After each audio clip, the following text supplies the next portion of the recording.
Welcome to the Biz Gone Social podcast. We help entrepreneurs navigate how to get known, get customers, and get the edge over their competition. Here is your host, Lorraine Duncan.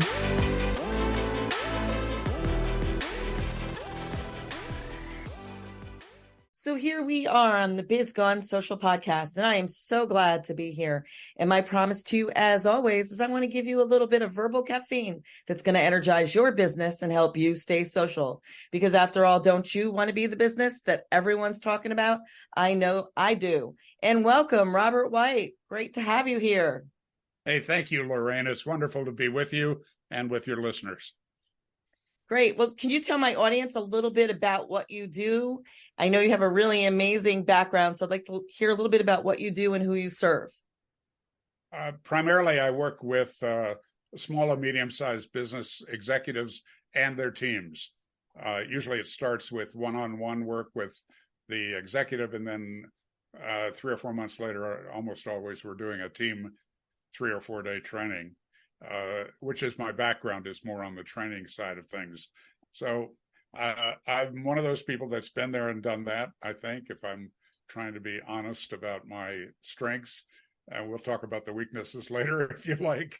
But on the strong side is, I founded and led 3 companies that now have over 1,300,000 graduates from these leadership training seminars.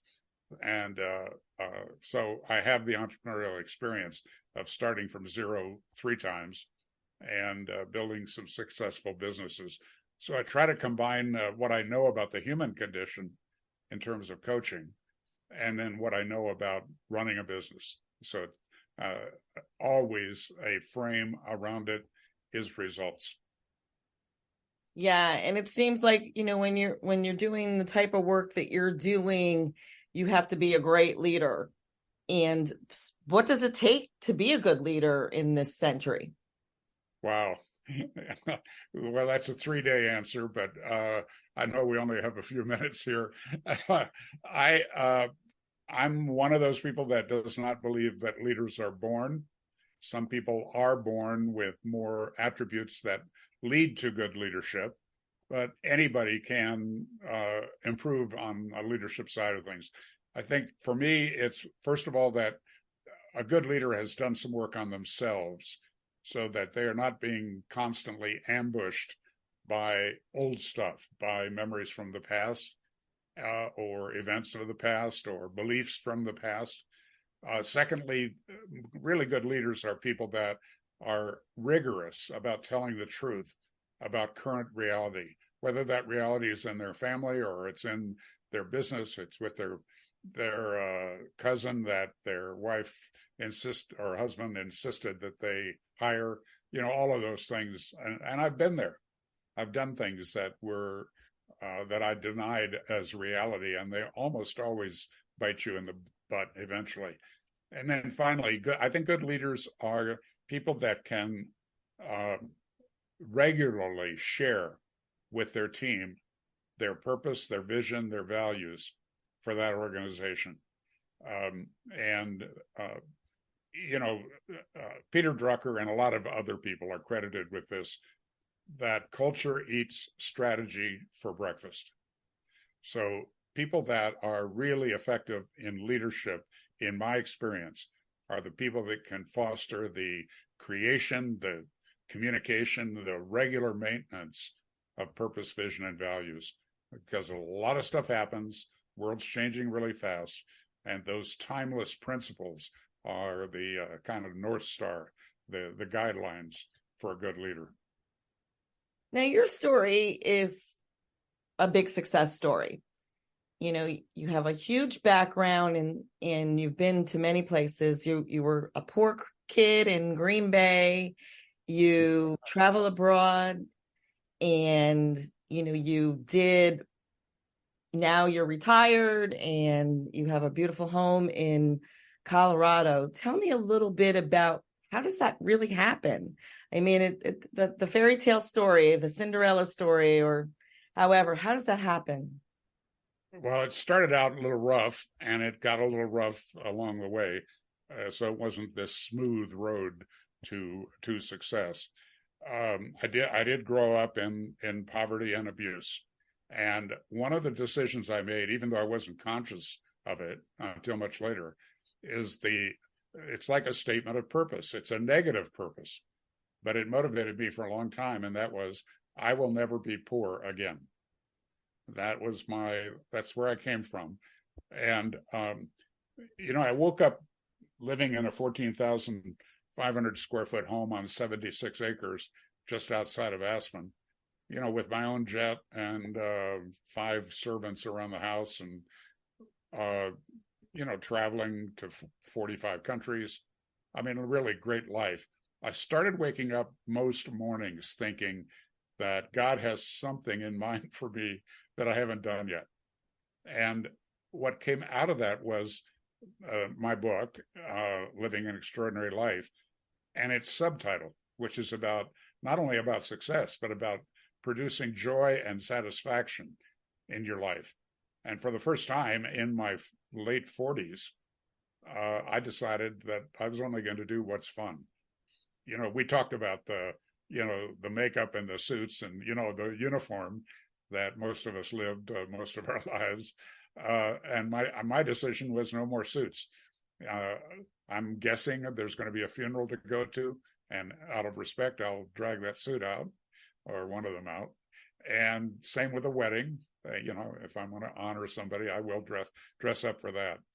But I'm in shirts and a t-shirt most of the time, and that works for me. And it comes from that filter called, I'm only going to do what brings me joy, satisfaction, and results. I love that. Only do what brings you joy. Speaking of joy, you do have a book out there called Living an Extraordinary Life. And how does an average person go from ordinary to extraordinary? Well, first of all, you can be very successful in an extraordinary way if you're just motivated that I'll never be poor again. So even a negative purpose, when channeled correctly, I was really fortunate. When I was 27 years old, I was broke. I was suffering daily chest pain. I had been divorced and felt horribly guilty about it, frankly.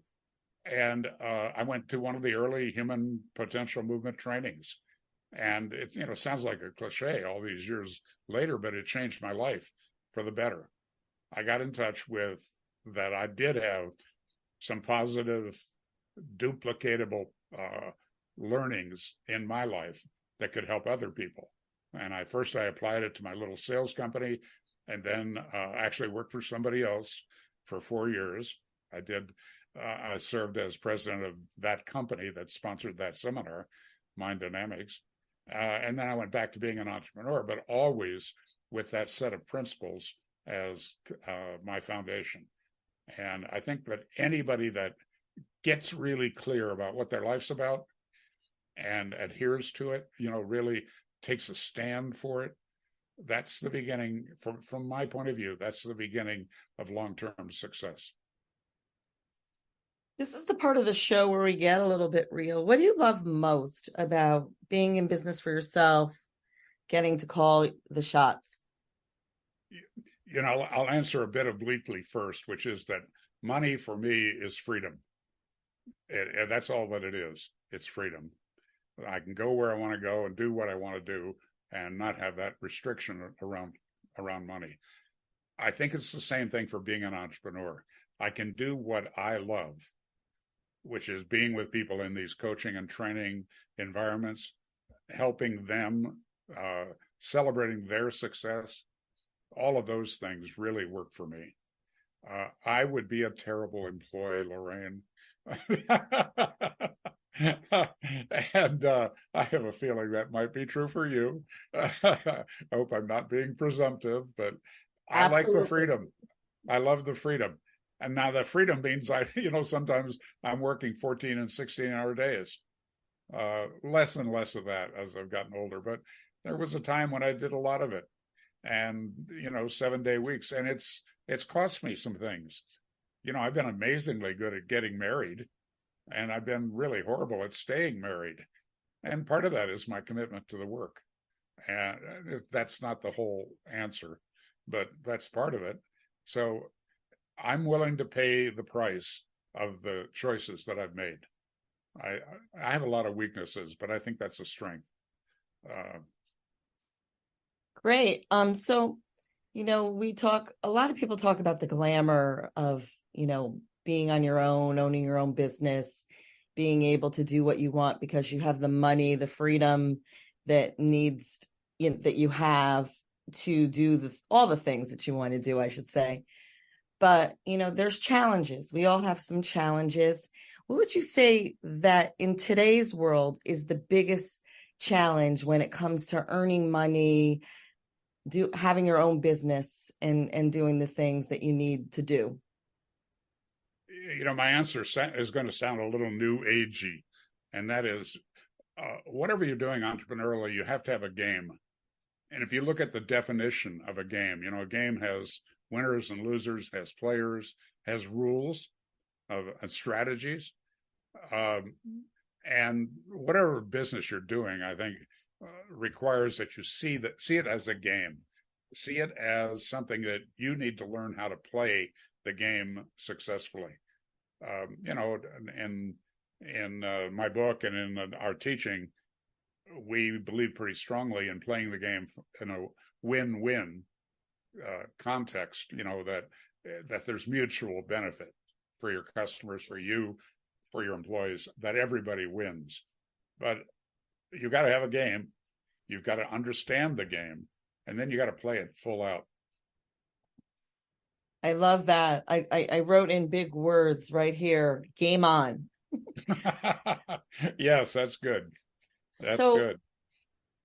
One piece of advice that you could give someone who's thinking, so it's universal, that may be thinking of starting out and having a business, or maybe they're just starting out or they're seasoned, what would that one piece of universal advice be? That's hard. I can answer about 5 different ways, but one way is, a quick story is that I've spent 23 years of my working life abroad, living in Japan and in Hong Kong and then mainland China. And most recently in mainland China, I was consulting with a training company, a company that stole my stuff, frankly. And in China, they don't consider that theft, by the way. And they were paying me well to advise and consult. And one of the things that came up was that they had hired a new manager for one of their training centers, and that manager was not getting support from the graduates. And our game is a referral sales game. So if you're not getting support from the graduates, your business dies. So I'm meeting with these committed graduates, about 150 of them. And I didn't plan to say this, but it's the advice that I would give your listeners or anyone. And that is that I asked them, what do you think she's thinking of when she wakes up in the morning? And they knew that enrolling more people in the training, her passion for that would be what she's thinking about first thing in the morning. I said, what are they thinking about when they're driving to work? She's driving to work. And they said, she's thinking about enrollment, about moving this thing forward, about exposing people to this wonderful training experience. I said, well, what do you think she's thinking about at lunch? And does she go out to lunch? Nope, she eats at her desk. It was that kind of a session. And what I would say is you need to have a passion, a commitment to your idea that is insane, that doesn't make any sense to your family, doesn't make any sense to your friends, because you're going to get a lot of disapproval anytime you decide to do something great, frankly. You'd like to think that, oh, well, they see the same picture that I see and they want me to win. Well, that's true and not true. And what you have to have is to get any barriers out of the way that get in the way of you expressing an insane amount of commitment, an insane amount of passion for what you want to create.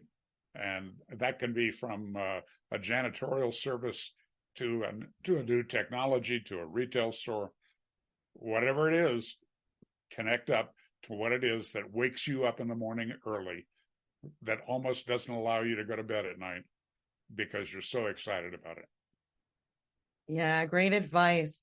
Well, I want to thank you for being such an awesome guest on my show. And if somebody resonated with you today or they need to get in touch with you, how would they do that? And do you have something to offer my audience? I do.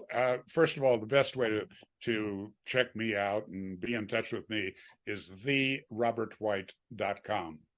Now, I built all of these businesses without putting my name on it, but I've been beaten up by marketing folks like you, Lorraine, and I finally agreed to put my name on something. So it's therobertwhite.com.